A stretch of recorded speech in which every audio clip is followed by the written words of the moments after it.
안녕하십니까. 김종국 박사입니다. 오늘은 저희 경산문화교육원 TV가 대구대학 사범대학을 찾았습니다. 지금 제 옆에는 전 사범대학장이신 정호환 명예교수님께서 자리하고 계십니다. 오늘은 정호환 교수님과 또 지역 스킬가인 정명수 선생님 두 분이 평소에 알고 싶었던 홍익 인간에 대해서 서로 대담하고 우리 학장님께서 이에 대해서 설명을 하는 그런 시간을 갖도록 하겠습니다. 우리 학장님께서는 국어학을 전공하시고 특히 삼국 유사에 대해서 남다른 그런 예정이 있고 또 삼국 유사 사전까지 직접 집필하시는 그런 선생님이십니다. 학장님 안녕하십니까? 오늘 학장님을 모시고 모두에서 말씀드린 바와 같이 삼국 유사 속에 단군 신화와 홍익 인간의 관계에서 홍익 인간의 개념과 홍익 인간이 우리 민족에 미친 영향이 무엇인가 거기에 대해서 고민을 해봤습니다. 우리 정 학장님께서 강좌를 해주시는 부분에 대해서 패널로 정명수 스피커가 예, 안녕하세요. 예, 오늘 바쁘신데 교수님 저희 또 이렇게 만나게 해주셔서 대단히 감사합니다.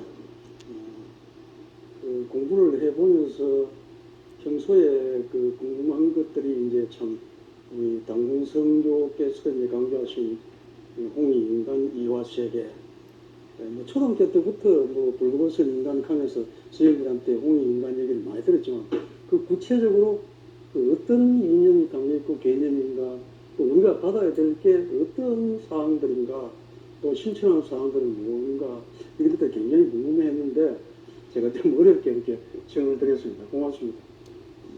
그 나무가 있으면 뿌리가 있고 어떤 물이 흐르면 그 근원 샘이 있듯이 그럼 이 홍익인간이라고 하는 말에 어떤 그 근원은 어원은 어떻게 될 것인가 이런 걸 좀 말씀을 나누면 좋겠고요. 예. 또 이것이 역사적으로는 어떻게 어떤 기록들에서 이런 홍익인간의 그런 이념이 실현되고 그것이 어떻게 오늘날까지 이어졌는가에 대해서 한번 말씀을 나누는 것도 좋지 않겠는가 그런 생각을 해봅니다. 아시는 바와 같이 우리 경북 경산 출신의 원효, 설총 이런 세 분은 이제 삼성현이라고 하지 않습니까? 그렇죠. 근데 그 이련 국사가 지어진 상국유사 기편 고조선 부분에 이 홍익인간이 나오는데 그 바로 그 앞서서 이고장 출신이었던 또 우리가 역대 모든 그 뛰어난 인물 가운데 가장 많은 저서를 하시고 우리 지역은 말할 거 없고 우리나라의 역사, 우리나라의 정신 문화를 빛냈던 원효 성사가 지으신 대승 기신론에 보면은 그게 이제 홍익 중생이라고 하는 말이 나오는 것으로 기억을 합니다. 그래서 그 결국 7세기 초중반에 사셨던 그런 원효 성사의 그러한 그 홍익 중생을 결국 13세기에 와서 이련 국사, 이련 선사라고 흔히 합니다만 이련 선사께서 상국유사를 지으면서 홍익 중생을 홍익 인간으로 보다 더 사회적이고 보다 더 어떤 그 인간 관계를 중시하는 홍익 인간으로 그렇게 아마 좀 더 일반화하고 승화시킨 개념으로 기록하신 게 아닐까 하는 생각을 해봅니다. 예. 그러니까 이제 중생하면은 원래 중생이라는 건 목숨이 붙어 서 있는 모든 생물을 말하지 않습니까? 예. 근데 이제 인간 하면 말 그대로 그 인간의 사람 인자의 옛날 그 갑골문에 썼던 걸 보면 사람이 이렇게 서 있는데 앞으로 손을 이렇게 내밀고 하늘의 제사를 모시고 조상의 제사를 모시고 당신의 제사를 모시는 그런 모양을 형상했다. 이제 그게 갑골문의 해석입니다. 예. 그러니까 어떤 감사를 표시할 수 있고 또 그로 말미암아 사이 간자 아닙니까? 인간한테. 예. 그러니까 나 혼자 사는 세상이 아니고 나와 그리고 내 이웃 또 우리 이웃과 우리의 어떤 같이 살고 있는 이 모든 세상이 함께 어떤 인간 관계를 중시하는 그것이 바로 아마 홍익인간의 어원으로 그렇게 아마 이해할 수 있지 않을까 예. 그런 생각이 듭니다. 그리고 이제 이 홍익인간이라고 하는 그 용어가 예. 조금씩 그 같게 혹은 다르게 기록에 드러나는데 그 이제 제가 나눠드린 것을 보면은 그 아래 보면은 삼국유사 기편 고조선 부분에는 홍익인간이 나오지 않습니까? 예. 아까 말씀해 주시던데 그리고 이것이 이제 이련 선사와 같은 시대에 사셨던 그 이승유 선생의 제왕문기를 보면 똑같은 홍익인간이 나오는데 그 옆에다 감탄사를 나타내는 그 어조사 여자를 붙여서 홍익인간여 예. 뭐 같은 말이죠. 여는 뭐 위대한 홍익인간이여라. 위대한 홍익인간 뭐 그런 뜻으로 봐야겠죠. 강조하고 감탄하는. 그 다음에 이제 우리가 민족의 스승으로 참 자타가 고민하고 세계적인 참 정신문화 문자를 우리의 훈민정음을 이렇게 창제하시고 오늘날 우리가 훈민정음은 뭐 고리타분한 국보 75로 보지만 그렇지 않습니다. 지금 우리가 모두가 5천만 국민 가운데 거의 뭐 4천만 개 이상의 스마트폰을 다 갖고 있지 않습니까? 그렇습니다. 그 사람들이 주고받는 문자 이게 다 한글 아닙니까? 예. 그 한글의 뿌리가 훈민정음 아닙니까? 그렇죠. 그게 국보 70호이면서 훈민정음 해례본이 예. 그게 이제 세계 기록문화유산으로 유네스코에서 지정했단 말이죠. 그렇죠. 네. 그러니까 오늘날에도 세종시대에 만든 훈민정음이지만 오늘날에도 매일같이 우리가 문자를 주고받고 하는 이 20넉자 원래는 28자 아닙니까? 예. 이 20넉자를 통해서 우리가 문자 생활을 하고 그로 해서 사회생활을 원만하게 할 수 있고 더 나아가서 우리가 어떤 공감대를 이루는 홍익인간의 세상을 만들어갈 수 있지 않을까 하는 전 해석이 가능할 것 같습니다. 그 다음에 이제 그 음제 세종실록 지리지에 보면은 용어가 조금 바뀌긴 했어요. 의욕, 화하, 인간이다. 이게 홍익인간의 인간은 같은데 그러니까 의욕, 뭔 무엇을 하고자 한다는 말 아닙니까? 화하는 교화, 세상을 교화하는, 교화하고자 하는 또는 어떤 평화롭게 만들고자 하는 그런 그 인간을 이렇게 세종실록 지리지에서는 설명을 하고 있는데 이게 이제 이와 함께 우리가 기억이 되는 것은 세종실록 지리지에 보면은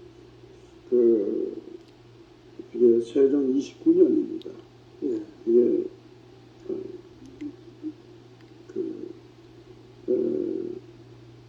평양에 단군 서당을 별도로 만들어 놓고 이제부터 우리는 단군을 우리의 국조로 모신다. 그래서 우리 민족의 가장 으뜸가는 그런 어떤 시조 어른으로서 황제로서 그렇게 모시는 것을 천명했단 말이죠.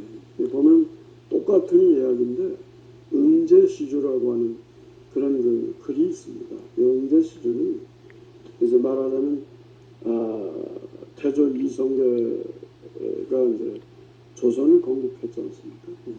그러면은 저 명나라에 말하자면 승인을 받아야 되지 않습니까? 예. 당시로. 예. 이제 양촌 권근 선생이 본인이 이제 자원을 해서 예. 원래는 정도전 선생이 가야 되는데 그걸 이제 주로 만들었으니까 뭘 만들었느냐? 명나라 황제에게 보는 뭐 청원서랄까? 그걸 표문이라고 하는데 뭐 표전이라고도 그렇게 쓰긴 합니다. 근데 그걸 가지고 가서 해야 되는데 본인이 직접 그걸 주도했던 사람이 가면 잘못하면 거기서 잘못되면 이제 목이 날아갈 판이니까 이 마음에 안 들어. 이제 주원장 마음에 말이죠. 명나라 이제 시조 아닙니까 주원장. 그래서 이제 양촌 권근 선생이 그 표문을 가지고 간 거예요. 갔는데 얘기를 들어보니까 이게 뭐 조그만 나라의 형편은 참 오랑캐 나간 줄 알았는데 이 주원장이 황제가 대하고 보니까 이게 너무나 이게 아주 고도의 지식을 갖고 있고 한시를 또 잘해 또. 그래서 묻고 대답하는 그런 이야기가 음제시. 그 주라고 하는 거는 양촌 권근 선생이 돌아왔는데 그의 이제 아드님이었으니까 권남 선생이 이제 그 정리를 해서 그래서 거기다 각주를 붙여서 한 것이 그래서 음제시주라고 한 거죠. 여기에 보면 명나라 시조였던 주원장이 단군에 대한 사적을 인정하고 있습니다. 이제 그게 이제 나오고 그다음에 이제 뒤에 일제로 내려오면은 백남은 선생이라고 있었는데 1937년이죠. 한참 이제 우리나라 이제 언어와 우리나라 문화를 갖다가 말살해가기 위한 이제 그런 참 요원의 불 같은 그런 참 압제가 자행되는 때 아닙니까 이때가. 그러니까 이게 조선봉건경제사회사라고 하는 이제 글을 썼어요. 뒤에 이제 서울대 교수도 하셨는데 돌아가시기 전에. 그러니까 여기를 보면은 단군 신화에 나오는 이 원래 단군 신화는 말은 잘못되어 있거든요. 고조선 설화 혹은 고조선 하여튼 뭐 그런 신화 이게 신들의 아주 휘황한 얘기다라고 하는 것은 참 문제가 있고요. 그게 왜 그러냐면은 여기 이제 앞에 보시면은 뭐 나중에 자료를 보시면 아는데 어딥니까 밑에서 넷째 줄이 있지 않습니까? 그러니까 단군 왕검이라고 하는 게 나오지 않습니까? 그죠? 그 다음 줄에 보면은 같은 줄이네요. 이 당고가 요 나라 임금이고 요 임금이거든. 요 임금이 즉위한 지 50년 되는 경인년에 단군 왕건이 평양에다가 도읍을 정하고 그 나라 이름을 조선이라고 비로소 시작을 했다. 불렀다 말이에요. 그러니까 말하자면 요 임금이 고대 중국의 전설상의 인물이란 말이죠. 그런데 제가 2016년에 장춘에 있는 길림 외국어대학에 가 있었습니다. 그때 초빙 교수로 가 있었는데 2015년 12월 20일인가 그때 중국의 국무원에서 발표를 했어요. 그러니까 지금까지 약 30년에 걸쳐서 지금 중국의 하남성에 있는 산서성, 하남성에는 산고 옆이죠. 산서성 인부인시 질그릇도자 전사자 도사유적이라고 하는 데를 30년 동안 발굴을 해보니까 거기에 요임금이 살았던 요임금 터가 나왔다. 한 10,000평 정도는. 내성, 외성이 있는데 내성이 한 10,000평 정도. 거기에 또 요임금 요자라고 하는 기와장 같은 데 문자가 나오더라. 결론은 뭐냐? 결론은 중국의 우리가 고대 전설상의 인물로 생각했던 요임금이 이거는 실제 했던 하나의 그 역사적 인물이다 라는 결론을 국무원에서 정식으로 발표를 했습니다. 세계적으로. 그러면 아니 요임금이 즉위한 지 50년에 단곤왕건이 평양에 도읍을 하고 나라 이름을 조선이라고 했다는 같은 시기 아닙니까? 그렇죠. 아 그럼 내로남불이지. 그럼 자기들이 그럼 요임금이 역사적 인물이면 단곤왕건 어디 그 허공 중에 어디 귀신 이야기입니까? 아니잖아요. 예? 이게 말이 안 되는 겁니다. 이걸 가지고 이제 동북공정이 등등 해가지고 역사 왜곡을 이제 자해는 겁니다. 이런 것과 관련해서 일본에 잘 아시는 신민사관 있지 않습니까? 너네들 2000년 역사 없어. 응? 그 중들이 만드는 거 아니야? 무슨 단곤왕건이 1500년 그거 나오지 않습니까?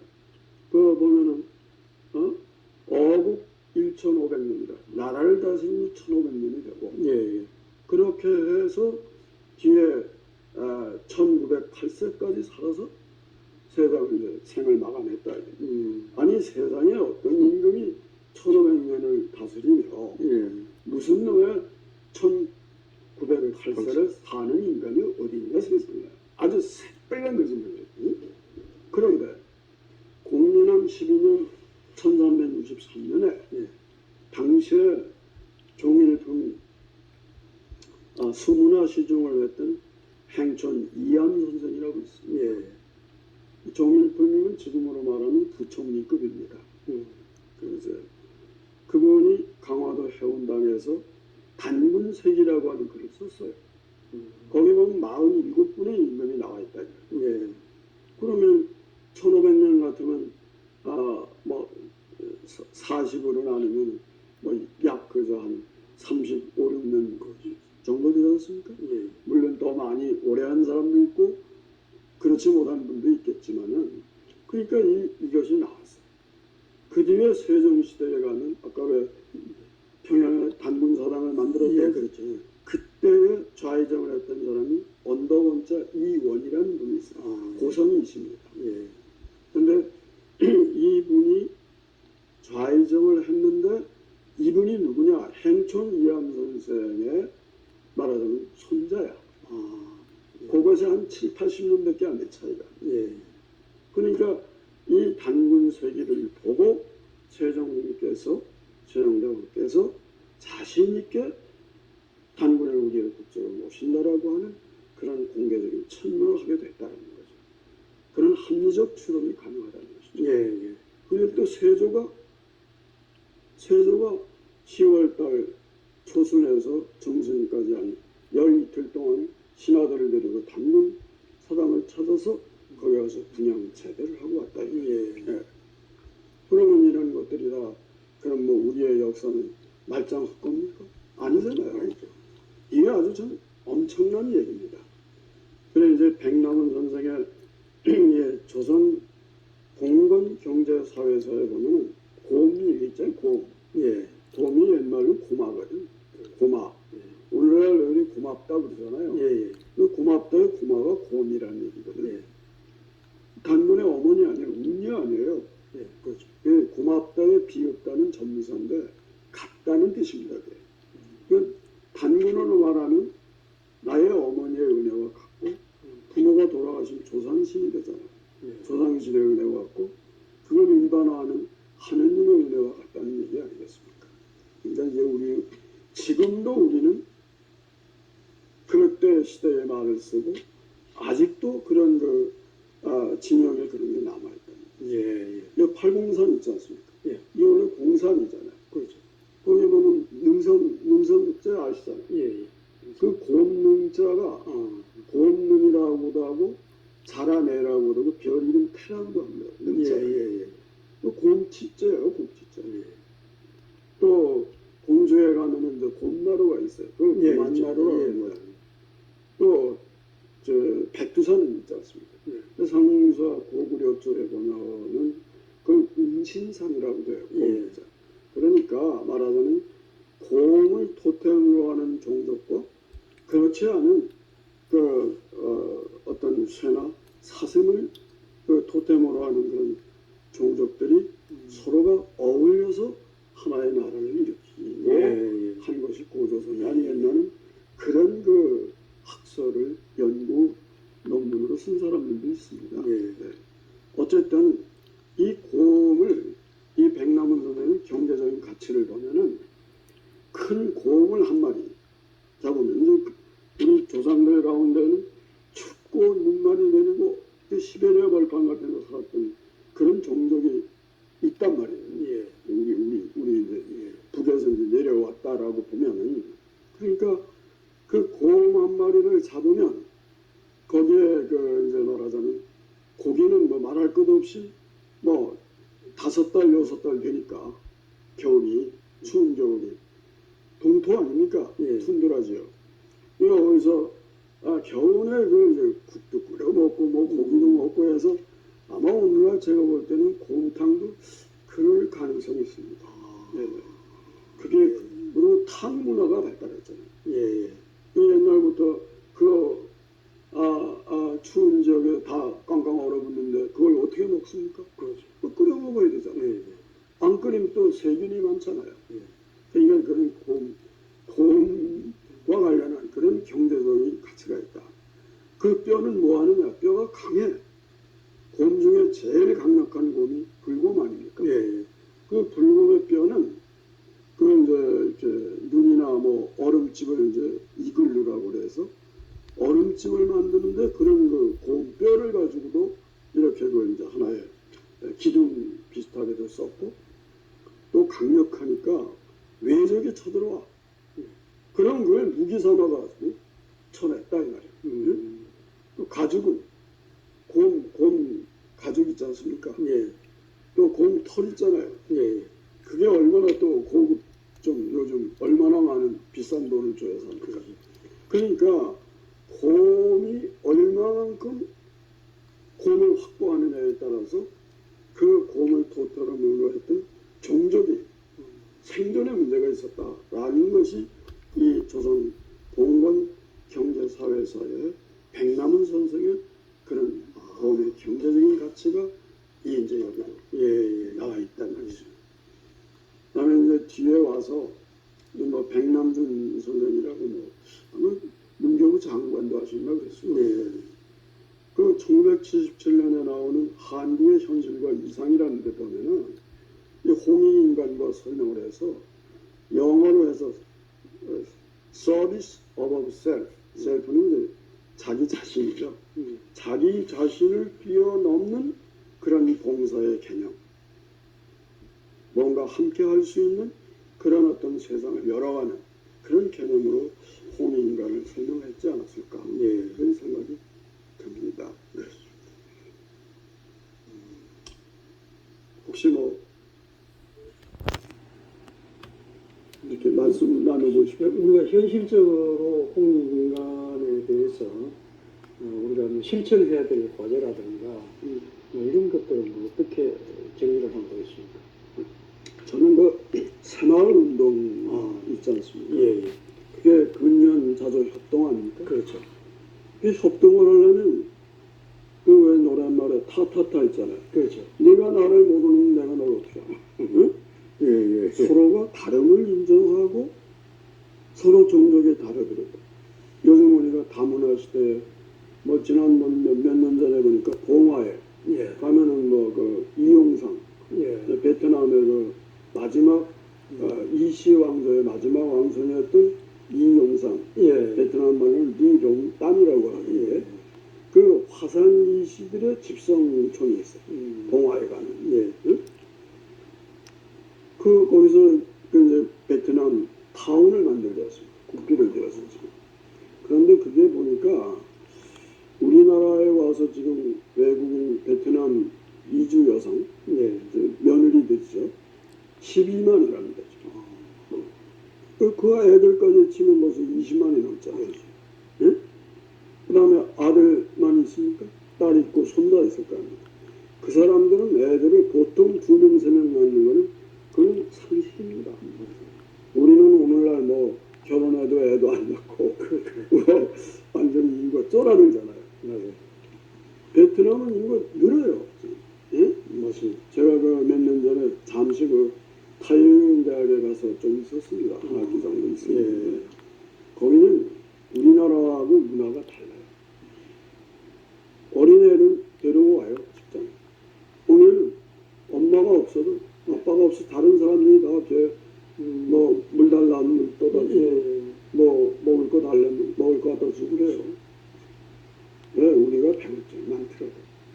그러고는 아직도 유교적 그런 전통, 군사부 일체까지는 아니더라도 참 그 아직도 그런 그 유교적 전통이 살아있는 곳이 아닌가. 예. 그러니까 우리가 서로 다르지만 그런 근면자조 협동하는 그런 개념으로서 근면하고 자조하는 거는 뭐 자기 개인이 하는 거 아닙니까? 예. 협동하는 거는 이웃하고 또 우리가 민족을 달리하는 사람들끼리도 이렇게 서로가 어울려서 살아야 되죠. 예. 예.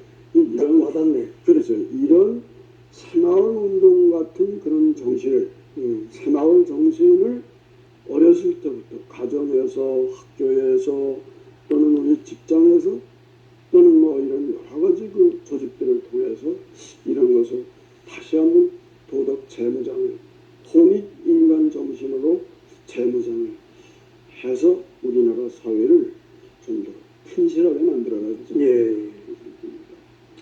그거하고 같이 이제 따라다니는 용어가 이제 이화세계인데 그 이화세계에 대해서 간단하게 좀 설명해 주시죠. 글쎄 뭐 여기 이제 그 나눠드린 거 여기 예. 보면은 예. 그 이화세계가 나오지 않습니까? 예. 제세 이화. 그렇지. 제세 이화. 그 위에서 이제 다섯째 줄인데요. 예. 보면은 이런 이제 뭐 환웅이 태백산 그 정상에 내려와서 신실을 만들고 예. 신당수에 내려와서 인간의 360여 살을 주관하고 예. 그렇게 해서 세상을 그런 그 섭리로서 교화하는 그런 이게 말하자면 그렇게 좀 결론적으로 홍익 인간의 사회가 되지 않겠습니까? 예. 오늘날 뭐 우크라이나하고 러시아가 지금 저 피 터지게 싸우고 있는데 저렇게 해서는 제세 이화가 안 되는 거죠. 예. 저게 홍익 인간이 되겠습니까? 그러니까. 그 지금 유엔 헌장에 보면 홍익 인간이 들어가 있습니다. 예. 예. 그게 제세 이화가 참 정말 이게 우리들의 로망이죠. 말하자면. 예. 이 꿈이에요, 이게. 이 홍익 인간이 우리가 함께 살아야지. 뭐 예를 들면 지금 유럽은 보면은 유럽 여러 나라가 있지만은 유로와 돈도 같이 쓰고 비자 하나 가지면 유레일 해가지고 다 단전 쓰고 그렇죠. 관세 없이 주고받고 그렇죠. 그러니까 물가도 비교적 그렇지 않은데 비해서 안정이 될 거 아닙니까? 우리도 마찬가지죠. 중국이 뭐 14억 된다고 자랑할 게 아니고 그 같이 더불어 사는 그런 홍익의 정신을 발휘함으로써 중국이나 한국이나 일본이나 인도네시아가 대만까지 한다면 이게 같은 돈을 쓰고 같이 관세 없이 물건을 주고받고 하면은 훨씬 세상이 좀 그래도 좀 나아지지 않겠습니까? 예. 맞습니다. 그런 정의가 생각해 볼 수 있는 거죠. 그 말씀이 딱 와닿습니다. 그 홍익인간 그 용어 자체를 지금까지 저는 저 멀리 있는 걸로 이렇게 이제 늘 생각하고 궁금해했는데 오늘 설명을 들으니까 쉽게 말해서 개인주의 사회에서 사는 우리들이 함께 더불어 산다는 거. 요 용어가 탁 와닿습니다. 예. 글쎄 하여튼 뭐 여러 가지 좋은 또 안을 많이 생각하시는 것 같은데 예. 정말 우리가 나이 든 세대 아닙니까? 예. 우리는 이제 7학년, 8학년 이제 이 그렇죠. 세대를 살고 있는데 예. 우리가 남겨줘야 후세에 남겨줘야 될 것이 뭐 우리 손으로 어떻게 하겠느냐 그러지만 저는 그렇게 생각합니다. 예. 작년에 우리가 저 김 박사도 이제 같이 우리가 이런 설총 선생 그 세미나에서 그렇죠. 참 좋은 어머니상, 한국의 어머니상에 예, 맞아요. 예, 저도 그때 뜻있는 진행했습니다. 참 발표도 하시고 글도 써서 이렇게 이런 책도 만들고 그랬는데 이게 지금 보면은 우리나라 교육이 말입니다. 설총 선생이 그게 신문한 그게 2년입니까? 682년에 국학을 만들었잖아요. 그 처음으로 유교 이제 당나라의 국자감을 표방해서 우리나라의 국학을 받아들였다 이 말이에요. 그렇죠.